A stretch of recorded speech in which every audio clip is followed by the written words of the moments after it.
Hey guys, Quinn. A very special video to be taking a look at the James Bond pre-title sequences. This is solely based on how much I enjoy the pre-titles, how it sets up the movie, and whether or not it achieves the goal it sets out to do, whether it be to inform us about stuff to come, or just be a great action sequence.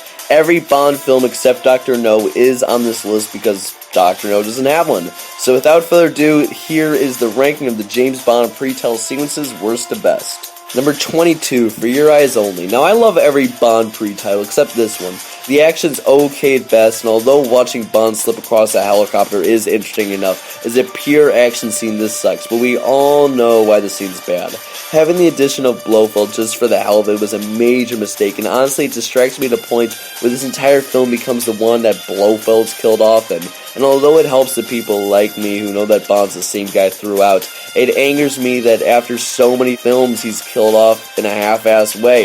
This is honestly the only opening that I dislike, and it's partially to blame why I've disliked this film for so long. Number 21, You Only Live Twice. This is the beginning of the Bond is dead shtick, people. Although there is setup to this beginning, it's a pointless opening really, since you know from the trailer that this is the film that Bond meets Blofeld. There really isn't too much to say from this little snippet, but even though I did believe Bond was dead when he was 6, rewatching it again, you realize A, it's bullshit, and B, although this opening is minorly interesting, it's really pointless. It only beats out Eyes Only because this one is just sort of here, whereas For Your Eyes Only, it's painful. Number 20, A View to a Kill. Like this movie, this one's bizarre. It's old man Roger Moore doing a shitty The Spy Who Loved Me ripoff. The score, which is actually in my top 10 worst Bond moments, just really doesn't match the scene, and overall, everything just feels off. Him making out with someone who should be his granddaughter, was cringe-worthy at best. The fake iceberg was stupid, and even though a younger Bond maybe could have pulled the scene off, Roger's just too old, and it's just, believe it or not, too campy to work. This, more than anything else, just feels like a shitty parody of what the Bond openings usually are. Number 19, License to Kill. Similar to A View to a Kill, this one just feels so out of place. The action is ridiculous, and even though it's just a less exciting route for the opening of The Dark Knight Rises in 2012, I guess, having Bond literally fish for a plane was just stupid. The uncomfortable whipping that happens, the out-of-place slow motion, and just lack of anything exciting is what makes this scene off. Although this tells us everything we need to know about this film, it could have been done just so much better than this patchwork of Lethal Weapon Darkness, Octopussy Camp, and The Dark Knight Rises remake. Not bad, just needs to be cleaned up. Number 18, From Russia with Love, an opening that I really like and establishes the Bond openings as we know them today. From Russia with Love is also the first of many times that Bond dies in the pre-title sequence, but this one works for one simple reason. Having Bond die to arguably the most equal villain he has ever fought is something I really like because it establishes one of my favorite henchmen, Red Grant, as the ultimate badass of this film. Watching it over, it is pretty clear that it's not Bond in the opening, but especially for first-time viewers of the film, and as a follow-up to Dr. No, this opening is exactly what is needed for the film, providing espionage, showing that Bond can be defeated in this film, and that Spectre will be a force that Bond will face many times in many different situations. This is the template that started it all, and it started off well. Number 17, Live and Let Die. One that I feel is the same vibe as From Russia with Love. This one is very serious, but for different reasons. I love how they open up by showing that shit is hitting the fan. It kind of reminds me of Skyfall, how the first thing Bond has to deal with is dead agents. But the part that I love is how it hints at places of trouble for Bond later in the film.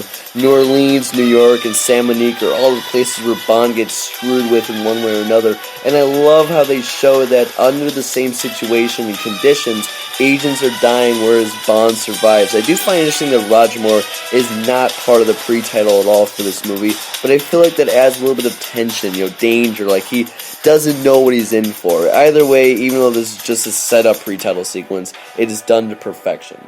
Number 16, Honor Majesty's Secret Service. One that introduces Lazenby as a complete badass, which later fizzles, but never mind that. This is arguably the best fight scene in a film that's full of them. I really like how it introduces Bond and an unstable Tracy, and how them meeting each other as we see throughout the film kind of mellows the two of them out. Lazenby kills it in the action scene, and although thinking back on this fight actually makes no sense. Like, why are the goons on the beach? Why is it turned to daytime so quickly? The fight is a cool introduction as we adjust to Sean Connery not being there. In a way, it's sort of like Casino Royale and starting anew with, a hardcore fight. But it's one big fault that ruins it all. It's, this never happened to the other fellow. Now, I've always been a defender of it because I actually think it's pretty funny, and it lets us know that the light-heartedness of the Connery years are here to stay, but like it or not, it does take you out of the movie. And even though it was smart for them to add that line, bring everyone in the audience to peace, it sort of takes away from the badassness of the other fight. Kind of reminds me that, yeah, maybe this could have been better if Sean Connery was here. In its place, yes, it's out of place. You could argue either way. And it may just be me being really nitpicky, but you have to choose one or the other, action or lightheartedness, when introducing a Bond. It's because they combine both that even though this opening is awesome, it takes me more out of the movie than in. Number 15, Thunderball. I know everyone shits on this opening, but honestly, it's just so much fun. This feels like a scene straight out of Austin Powers, which is awesome. Him being the shit out of a cross-dresser assassin was amazing, and the jetpack was like the cherry on the sundae. Yes, it's stupid, but hell, so is this entire film, so it gets a bye. Basically, the entire score is the Thunderball theme song, which is amazing. It took the ridiculous opening of Goldfinger, drove it up to 1 million. It's just fun. Yes, the bullshit Bond is dead. The opening shot was stupid, but the awesome fight and the ridiculous jetpack were just amazing. Also, one of the reasons I love Sean Connery is because he always gets his ass kicked, but somehow wins in the end with a quip and luck. And damn it, if you didn't enjoy the throwing of the flowers on the Spectre agent, I don't know what you do like. Number 14, Diamonds Are Forever. I know you'd think after shitting on You Only Live Twice and Free Eyes Only, I'd hate this one as well, but honestly, it's the perfect opening for this movie. It introduces the main theme of this film, with Blofeld having doubles. It is the absolute perfect way to bring back Sean Connery. Honestly, it's a 5 minutes of classic Connery Bond. Him beating the shit out of people, slight sexual harassment, and the bullshit death of a main character. It's all here. An otherwise weak film, but this is the glimmering bit of beauty, and if only this was what the rest of the film was like, we would have had a fantastic entry in the series. Number 13, Quantum Solace. By far the best part of the film. This pre-title car chase kicks off right where Casino Royale left off. The car chase is an awesome way to get this film started, and I really especially love how the car door is ripped off and it leaving Bond vulnerable. It's definitely one of the more action-oriented scenes, and it more is here than higher because the editing is just very weak and it is difficult to tell what's happening, to be completely honest. But besides that, it is really intense fun. It's a great action scene with great locations that hinted at what should have been this movie instead of a Transformers edited film. It's really fun, super fast and gritty, but we all know what Quantum turned into. Number 12, Moonraker. Basically anything that is possible to say for this, I've said in prior videos, so I'll keep this brief, but holy shit, this is awesome. I've made it no secret that I think this is one of the funnest Bond films, and it really starts in the pre-title sequence. Basically, it's Bond fighting a series of henchmen in, around, and outside of a plane. If that doesn't make you happy, I really don't know what will. All of this was actual stunts, which makes it even cooler. I believe it was 500 takes it took, which just makes this beginning even more cool. Number 11, The Living Daylights. This one is really a dark opening. Agents are killed, M's paperwork is fucked up, it's all horrible. But there's something I kind of love about it. This opening has the same effect on me that, let's say, the Mission Impossible films have. They aren't necessarily the best things ever made, just like the opening, but in both, Timothy Dalton and Tom Cruise, respectively, are doing their own stunts, which just makes everything feel more dangerous and gritty and real. Sure, this isn't the most original of openings, but it's a kick-ass way to introduce Timothy Dalton and the Death to Agents theme that goes on in this film. It's pretty great. It's here, and it's not in the top 10 because, well, make room for the most famous opening ever. Number 10, Goldfinger.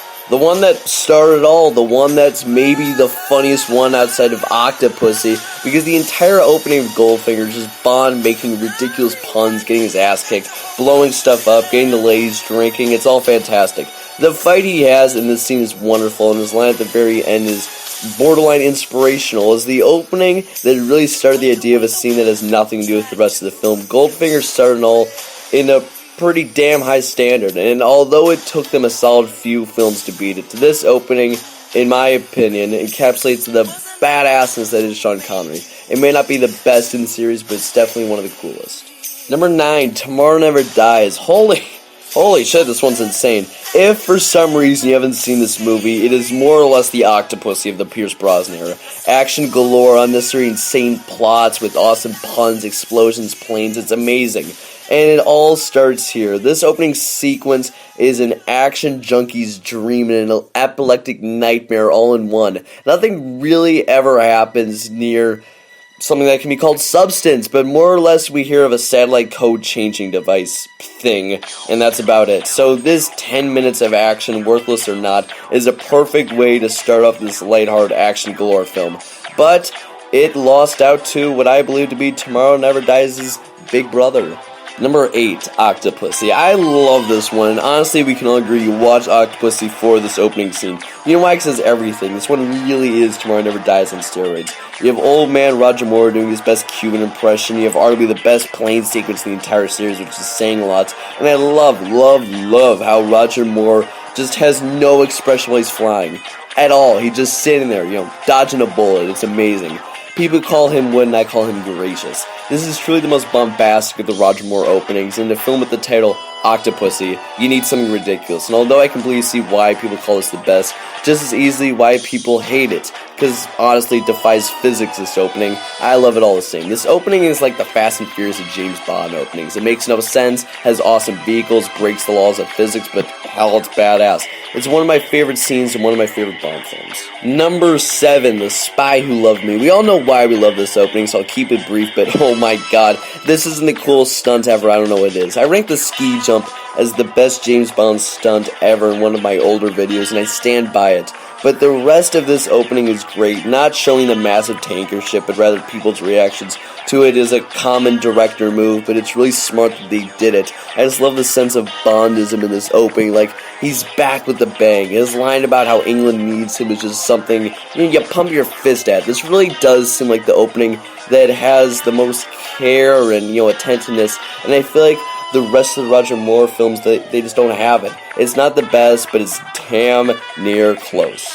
Number 6, The World Is Not Enough. This one has to be the longest opening by far, but god is it worth it. This scene has like layers and chapters to it, like it's its own story in itself. The entire scene at the bank is really just a clever scene. It's really well made because you feel the pressure that Bond is under in that moment. The absolute coolest part though is the entire opening is that there's this girl that sort of comes on and off screen. What is really cool is that everything sort of feels tied together, like, when is that chick gonna come back? And after the whole MI6 fiasco and the boat chase between Bond and her, it's just, you realize it's all amazing. The boat chase, and I can confirm, are real, and the scene where he literally flies over her boat is one of the coolest little stunts that has happened in the series. It's sad, I always feel like it's forgotten. But anyways, I'm rambling as you can tell. This scene is really just a feat more than anything else. Having a 12-minute opening that never seems to dip in excitement perfectly sets up the danger that is Renard, an awesome villain. Uses the London saying to perfection. It's all here. It's a great opening that I believe to be the most original in the series because it uses rather long time to build up and it's not boring in any way. Number 5, Die Another Day. Speaking of bloody insane openings, we get this one from Die Another Day. The reason I really love this one and why it beats out Octopussy and Tomorrow Never Dies is because it leads into the rest of the movie so well. Yes, the action is awesome, and it's between this and the sword fight for me is the best scene in the film. But I think it's really awesome how this film goes in such a dark road so quickly. Like, in the future, I will make a video specifically on how I think this film could be fixed. But the one part I would not change is this. Having Bond captured is so unexpected as the 40-year anniversary film. You expect just a homage in the opening to the other films, and although that does happen later, having Bond captured and defeated in the opening was brilliant, and it is, in my opinion, one of, if not the best setups in the series. This opening really is a perfect combination of action and setup, and even though the rest of this film is bad, I do love this opening. Oh, and brownie points to Pierce Brosnan for breaking his leg and what I believe to be a hovercraft in this sequence. I'm telling you guys, he really is the ultimate badass. Number 4, Casino Royale. I remember seeing this in theaters when I was 6, and honestly, my mind has never been more in just awe and disbelief than when I saw this. Now, you guys know I've been an avid defender of Pierce Brosnan. Even as a 6-year-old, I was Kinda sad to see him gone, but shit, this definitely helped him win me over to Craig. This just ass-kicking that happens in the scene is remarkable, and him drowning the guy in the bathroom bits, I remember distinctly scaring the crap out of me. This is the opening that sort of made Bond intimidating for me, which is good and bad. They really had to make sure that Casino Royale was great, and by opening up as a hard ass who's, a little bit rusty, which we see in the bathroom fights, this opening sort of, opened the door for Bond being a more dynamic character. Because he is shown to be new, vulnerable, yet tough, they're able to make and take this Bond and have him change throughout. This is what makes this opening great, in my opinion. Having it really stylish, black and white, they show Bond as an open character, which was brilliant as we see him change in not only this film, but Quantum and Skyfall. And for good measures, the gun barrel is awesome.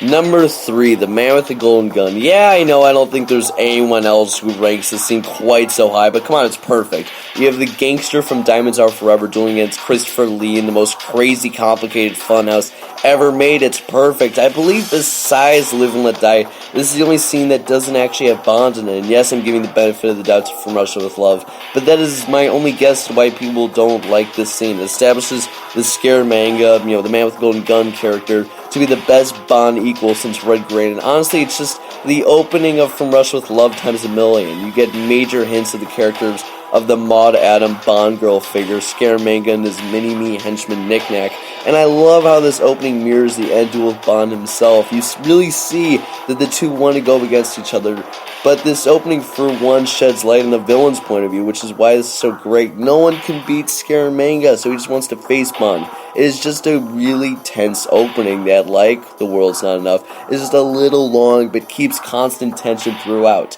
Number 2, Skyfall. This one for me is a combination of The World's Not Enough and Die Another Day for me.